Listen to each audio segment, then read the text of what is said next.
Olá, turma! Hoje vamos embarcar em uma nova aventura no mundo da ciência. Nosso tema? As ondas. E antes que vocês pensem que estamos falando apenas das ondas do mar, saibam que estamos prestes a descobrir um universo de ondas que estão ao nosso redor o tempo todo. Vamos começar com uma imagem que todos vocês já devem ter visto. Imagine que você joga uma pedrinha em uma lagoa tranquila. O que acontece? Ela cria pequenos círculos na água que se espalham cada vez mais. Esses círculos são ondas. Mas não é só na água que elas aparecem. Na verdade, elas estão em todos os lugares e de várias formas diferentes. Pensem no som que vocês ouvem todos os dias. O som da voz de um amigo. O barulho de um carro passando, ou até a música que vocês escutam no celular. Todos esses sons chegam aos seus ouvidos em forma de ondas sonoras. E a luz que nos permite enxergar, ela também é uma onda de luz. Até mesmo quando falamos no celular ou assistimos a um vídeo na internet, estamos usando ondas, as ondas de rádio, que viajam invisíveis pelo ar. Mas, afinal, o que são essas ondas? De forma simples, podemos dizer que as ondas são vibrações que transportam energia de um lugar para outro sem levar nenhuma matéria junto. É como se fosse um mensageiro que leva uma notícia importante, mas sem precisar carregar nada além da própria mensagem. Por que isso é tão importante? Porque entender as ondas nos ajuda a compreender como muitas coisas ao nosso redor funcionam, desde o som que ouvimos até as cores que vemos. Então, juntos com o Professor Day Top News and Education, vamos explorar esse mundo fascinante das ondas, descobrir como elas funcionam e, quem sabe, até transformar a maneira como vocês enxergam o mundo à sua volta. Preparem-se, porque eu estou aqui para aprender e me divertir com vocês nessa jornada incrível. Estão prontos? Vamos nessa e que comece a aventura. Vamos imaginar que eu tenho uma corda aqui e o que eu vou fazer é pegar na extremidade esquerda da corda e movê-la para cima e para baixo e estudar o que aconteceu. Ao deslocar esta extremidade para cá, por exemplo, é óbvio que a parte adjacente a este ponto vai subir e a corda vai ter um aspecto mais ou menos assim. Agora eu vou puxar a ponta esquerda novamente para baixo. Vamos ver o que acontece quando este ponto volta à sua posição inicial. Ponta esquerda volta para cá, mas durante esse tempo, este ponto que estava aqui já tinha um movimento para cima e vai continuar pela tendência esse movimento e vai passar, por exemplo, para cá. E a corda vai passar a ter uma aparência como essa, porque o movimento para cima deste ponto leva os adjacentes à direita dele também para cima. Agora eu vou continuar o movimento que eu tinha iniciado, levando o ponto, a extremidade esquerda da corda aqui para baixo. O que acontece é que este ponto aqui vai já ter entrado no movimento para baixo, a sua velocidade vai estar zero na posição inicial dele.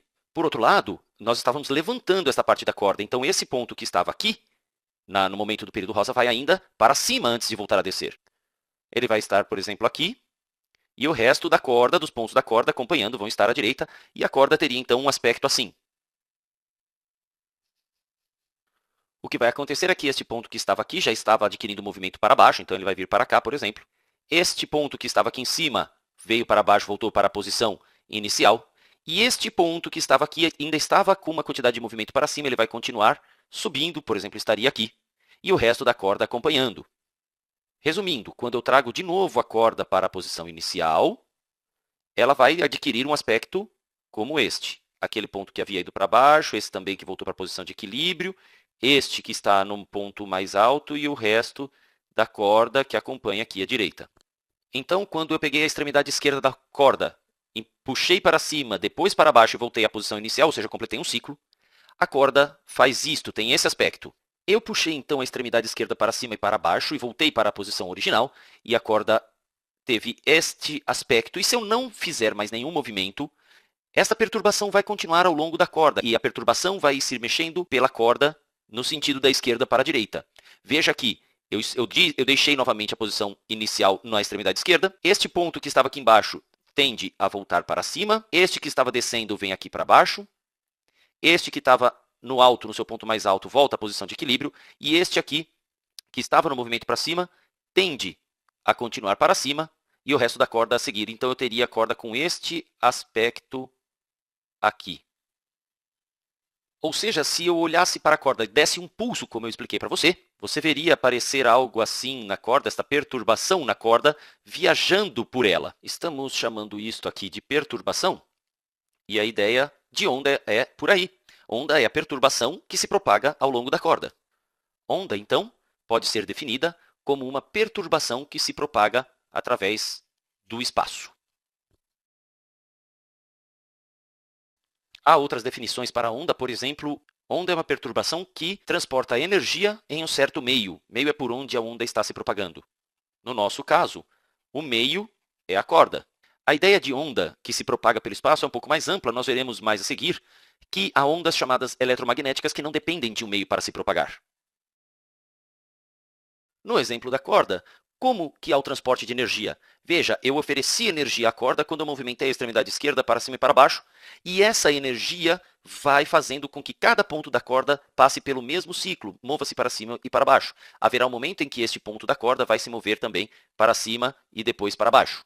Ou seja, a energia que eu transferi para a corda no começo foi transportada ao longo da corda neste movimento. Se eu tivesse algum objeto aqui, por exemplo, quando eu fiz o movimento na corda e a perturbação foi se propagando ao longo dela, ao chegar no objeto, iria empurrá-lo para cima, transferindo a ele energia potencial, portanto, a onda transporta e transfere energia. Bem, o que temos aqui é um tipo de onda, mas existem muitos outros tipos de onda. Por exemplo, a onda do som no ar. Vamos enxergar o ar como um conjunto de várias partículas. E vamos supor aqui a existência de uma membrana, por exemplo, um alto-falante comum, bem conhecido, composto por uma membrana que se move à direita e depois retorna à posição de início rapidamente. É parecido com o que aconteceu com a corda, mas aqui a membrana empurra as partículas de ar e depois volta à posição inicial rapidamente. Quando essa membrana se move para a direita, as partículas de ar que estavam próximas a ela também vão se mover para a direita e, consequentemente, elas vão ficar todas amontoadas aqui numa certa região e nós dizemos que elas estão comprimidas aqui. Quando a membrana voltar à posição original, a tendência é que as partículas também voltem à posição original e essas partículas que estavam todas comprimidas vão ficar chocando-se com as partículas próximas a elas até que voltem novamente a ocupar o lugar que ocupavam antes. Enquanto a membrana empurrou as partículas e colocou-as todas juntas aqui, nós dizemos que aqui há uma região de compressão. Quando a membrana volta à posição original, a tendência então é que haja uma, entre aspas, descompressão e as partículas voltem também ao estado original. Vamos ver. Assim, as partículas estariam na posição original novamente, na situação original, mas aquela região de compressão, o que acontece com ela? As partículas tinham sido empurradas para a direita, vão chocando-se com as próximas, e a região de compressão vai se deslocando também à direita. De maneira que, em algum momento, elas estariam, por exemplo, aqui. Essa seria a região de compressão. E assim sucessivamente para a direita. Se essa membrana continuasse fazendo esse movimento para a direita e para a esquerda, para a direita e para a esquerda, esta zona de compressão iria aparecer outras vezes, em outros momentos, em outras posições, melhor dizendo, e teríamos vários locais com zonas de compressão. E entre as zonas de compressão, o ar é menos denso. E o que está representado aqui, basicamente, é o que chamamos de onda sonora, neste caso, deslocando-se no ar. Este é um tipo de onda em que a propagação da onda tem a mesma direção da perturbação. Nesse caso, tanto a perturbação tem a direção horizontal, nesse caso, como a propagação das zonas de compressão. Esse tipo de onda é chamado de onda longitudinal. As ondas sonoras, então, são um exemplo de onda longitudinal, também são chamadas de ondas de compressão. O exemplo da corda, por sua vez, é um exemplo de onda transversal. Por que onda transversal? Porque a direção de propagação da onda, que nesse caso era ao longo da corda, da esquerda para a direita, é perpendicular à direção da perturbação, que era para cima e para baixo, vertical. Quando nós geramos uma única perturbação, como temos aqui, dizemos que geramos um pulso de uma onda, pulso de onda. Se eu tivesse mantido o movimento de puxar para cima e para baixo a extremidade esquerda da corda, a corda iria apresentar um aspecto como esse, eu movendo para cima e para baixo a extremidade esquerda. Periodicamente, sempre no mesmo ritmo, isso gera o que nós chamamos de onda periódica. Existe um período. Em vídeos futuros, vamos falar sobre características da onda periódica, velocidade, comprimento de onda, frequência e como elas se relacionam. Mas nesse vídeo quero ficar mais na parte conceitual e em termos daquilo que aparece no nosso dia a dia. A ideia de onda é bastante abstrata, mas ela está presente em muitas coisas do nosso cotidiano, como a corda, o som. Quando falamos de uma onda, estamos apenas nos referindo a uma perturbação que se propaga. E essa perturbação pode ter várias formas. Pode ser a perturbação transversal, no caso da corda, pode ser a longitudinal, no caso da compressão e descompressão seguida nas partículas do ar provocada por uma membrana, um alto-falante. E há muitas coisas matemáticas que podemos explorar aqui. Vamos olhar um pouco, por exemplo, no caso da onda sonora, eu poderia representar a densidade das partículas em função da posição. Vamos estabelecer um eixo imaginário aqui, que relaciona ou que representa a posição normal das partículas antes da perturbação sonora. Se formos representar a densidade em relação à posição das partículas, aqui teríamos um ponto de alta densidade, aqui um ponto de mínima densidade, aqui novamente um ponto da mais alta densidade, e assim por diante. Teríamos uma curva que se assemelha a isso.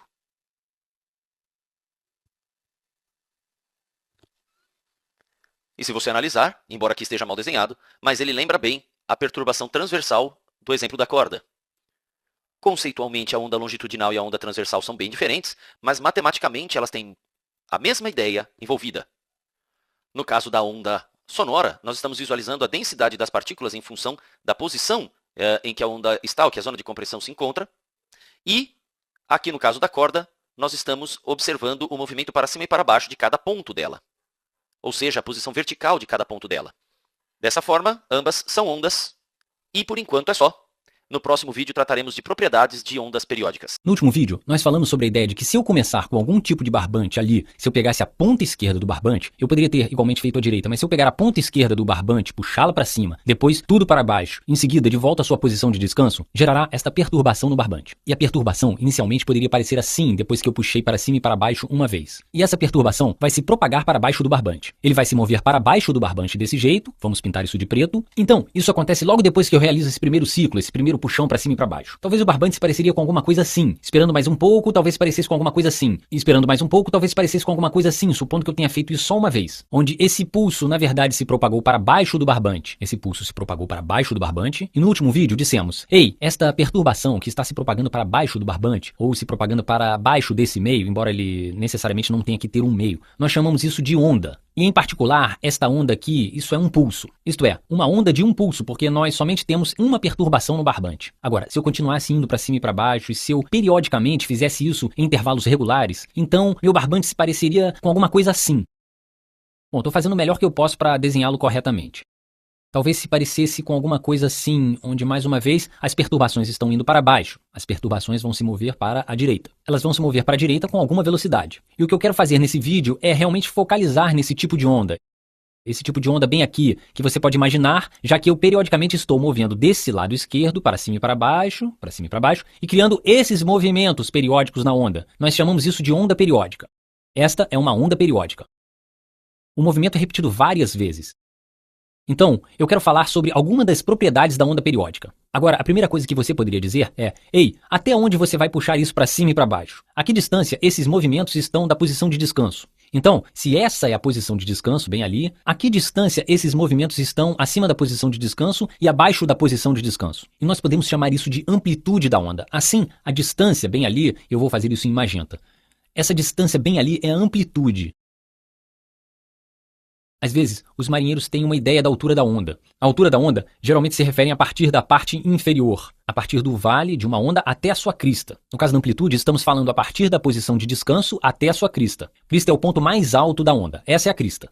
E esse é o vale. Se eu estivesse em um barco de pesca e quisesse ver o tamanho de uma onda, você provavelmente se importaria com a altura da onda. Não muito se seu barco estivesse parado bem aqui. Você tem que se importar com toda essa distância. Mas enfim, vamos falar muito sobre isso. Então, essa é a primeira ideia interessante por trás de uma onda. Bom, e nem todas as ondas estão sendo geradas pelo professor sacudindo um barbante no lado esquerdo. Mas eu acho que deu para pegar a ideia de que essas ondas podem representar esse gráfico pode representar diferentes tipos de formas de onda. E isso, essencialmente, deslocamento da posição de descanso ou da posição zero, essa é a amplitude da onda. Agora, a próxima pergunta que você poderia fazer é, ok, agora eu sei até onde você está sacudindo esse barbante para cima e para baixo, mas com que velocidade você está fazendo isso? Então, quanto tempo leva para você ir até em cima, até embaixo e de volta novamente? Quanto tempo para cada ciclo? Ciclo é subir, descer e voltar novamente. Quanto tempo para cada ciclo? Ou você poderia dizer, quanto tempo para cada período? Estamos dizendo que isso é periódico. Cada período é cada repetição de onda. Assim, esta ideia de quanto tempo para cada ciclo, nós chamamos isso de período. Vai ser uma unidade de tempo. Talvez eu esteja fazendo isso a cada 2 segundos. Eu levo 2 segundos para subir, descer e voltar novamente. Subir, descer e voltar novamente. Isso levará 2 segundos. Um termo bastante relacionado é quantos ciclos por segundo estou executando. Ou, em outras palavras, quantos segundos para cada ciclo. Poderíamos até escrever isso. Então, por exemplo, um período poderia parecer com algo como 5 segundos por ciclo. Ou talvez 2 segundos por ciclo. Mas se perguntassem a nós quantos ciclos por segundo, então, fazendo a pergunta inversa, não é quanto tempo, quantos segundos leva para eu subir, descer e voltar novamente. Estamos dizendo em cada segundo quantas vezes eu estou subindo, descendo e voltando novamente. Quantos ciclos por segundo? Isso é o inverso do período. Então, a notação é geralmente um grande T maiúsculo para período. Isso é frequência. Normalmente é denotado por F. E isto, você dirá ciclos por segundo. Então, se você está indo a 5 segundos por ciclo, significa que você está executando 1 sobre 5 de um ciclo, ou 1/5 de um ciclo por segundo. Tudo que eu fiz foi inverter isso bem aqui. E isso faz sentido, porque período e frequência são inversos um do outro. Isto é, a quantidade de segundos por ciclo. Quanto tempo leva uma subida, descida e retorno novamente? E quantas subidas, descidas e retornos existem em um segundo? Então eles são o inverso um do outro. Poderíamos então dizer que frequência é igual a 1 sobre o período. Ou você poderia dizer que período é igual a 1 sobre frequência. Então, se eu te dissesse que estou vibrando a ponta esquerda dessa corda a 10 ciclos por segundo,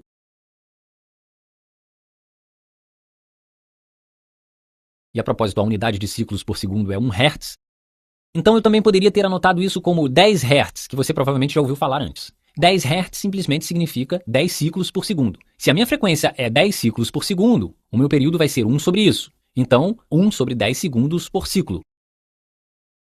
O que faz sentido. Se em 10 vezes eu puder subir e descer uma subida, uma descida e retorno completo, se eu puder fazer isso 10 vezes por segundo, eu vou demorar 1 sobre 10 de 1 segundo para fazer isso cada vez. Agora, uma outra pergunta que talvez façamos a nós mesmos seja com que velocidade essa onda está se movendo, nesse caso para a direita, porque eu estou sacudindo a ponta esquerda do barbante. Com que velocidade ela está se movendo para a direita? Bom, então a velocidade. Para fazer isso, precisamos descobrir que distância a onda percorreu depois de um ciclo, ou depois de um período. Então, depois que eu sacudi isso uma vez, que distância a onda percorreu? Que distância é essa desse ponto de descanso até esse ponto de descanso ali? E chamamos isso de comprimento de onda. Existem várias maneiras diferentes de definir um comprimento de onda. Você poderia considerar um comprimento de onda como a distância que o pulso inicial percorreu depois de completar um ciclo exato.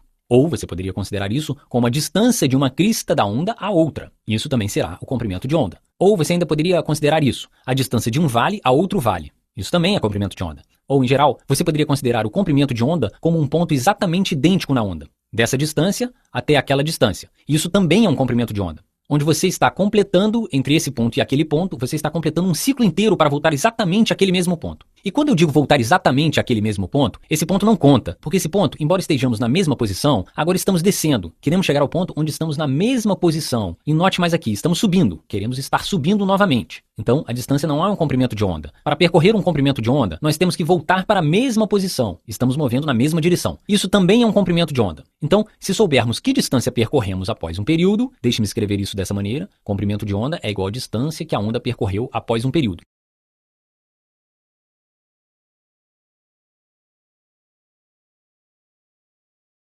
Ou poderíamos dizer, depois de um ciclo. Porque lembre-se, um período é o tempo que se demora para completar um ciclo. A noção de 1 para completar a subida, descida e retorno novamente. Então, se soubermos que distância percorremos e se soubermos quanto tempo levamos para um período, como podemos descobrir a velocidade? Bem, a velocidade é igual a distância dividido por tempo. Para uma onda, sua velocidade, e eu poderia escrever isso como um vetor, mas eu acho que você pegou a ideia geral. Sua velocidade, qual é a distância que você percorre em um período?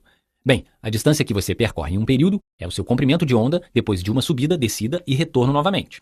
O pulso de onda teria percorrido exatamente essa distância. Esse seria o meu comprimento de onda. Então, eu percorri a distância de um comprimento de onda. E quanto tempo eu levei para percorrer essa distância? Bem, eu levei um período para percorrer essa distância. Então, é o comprimento de onda dividido pelo período.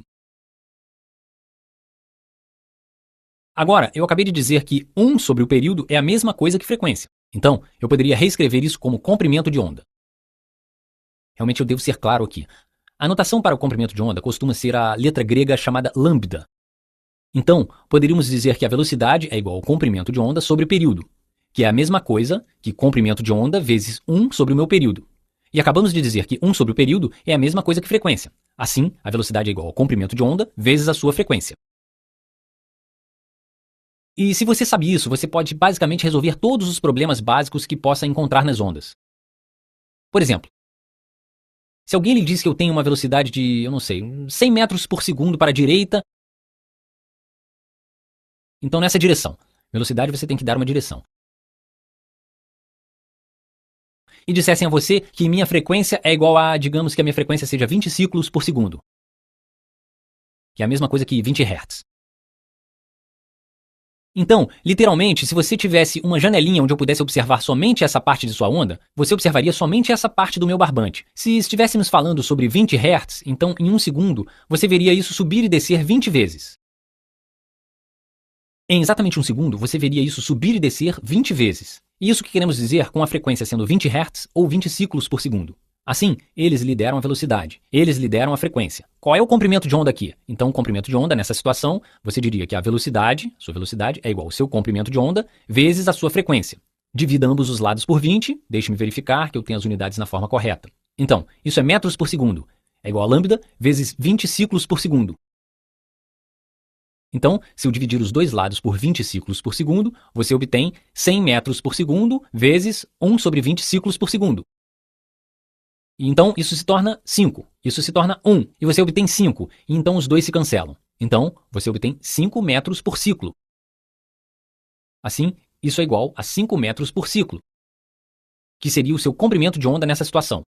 Você poderia dizer 5 metros por ciclo, mas comprimento de onda implica em que você está falando sobre a distância por ciclo. Assim, nessa situação, se isso está se movendo para a direita a 100 metros por segundo, e esta frequência eu vejo isso se movendo para cima e para baixo 20 vezes em 1 segundo, então essa distância bem aqui deve ser 5 metros. Da mesma maneira, nós podemos descobrir o período com muita facilidade. O período será apenas 1 sobre a frequência. Será 1 sobre 20 segundos por ciclo. Então, usando essas fórmulas, e eu não quero que você memorize essas fórmulas, elas têm que ser intuitivas para você. Eu espero que esse vídeo tenha se tornado um pouco mais intuitivo para você.